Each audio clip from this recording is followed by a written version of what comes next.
Number 1 has Jacob solving the equation 3 times x plus 6 equals 12x, and his first step is shown below. So it appears as though he took this equation and he divided both sides by 3 to get to this next step right here.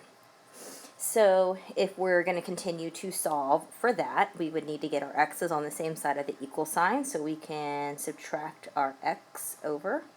And that's going to leave us with 6 is equal to, and 4 minus an x, that's going to leave us with a positive 3x. And if we divide both sides by 3, Jacob is going to get x equals 2.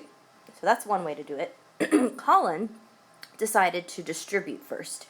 So he distributed this 3 onto the x and to the 6. And his next step was 3x plus 18 equals 12x. So let's solve and see what he got for x so we can compare the two. So let's get our x's on the same side. We can subtract 3x to both sides. And that's going to leave us with 18 is equal to 12 minus 3, which is going to be 9x.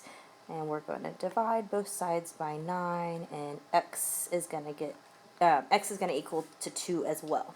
So do they get the same answer? Yes, they got the same answer of x is equal to 2. And how do you know? Well, I work them out, and also I can see that Jacob divided first and Colin distributed first, but if you work out both problems 2 different ways, you could get the same answer.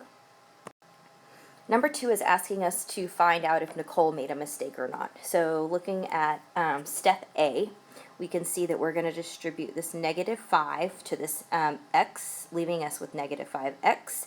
And a negative times a negative is going to give us a positive.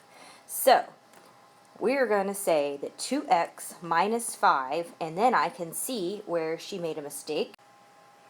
She said that negative 5 times negative 4 was a negative 20. So here is one of our mistakes right here. And I guess if we're going to continue to math, looking at some of this, if we're going to add 3x to both sides, that's going to give us 5x. And it looks like everything else is right, but she didn't take into account when she distributed that this was a positive 20.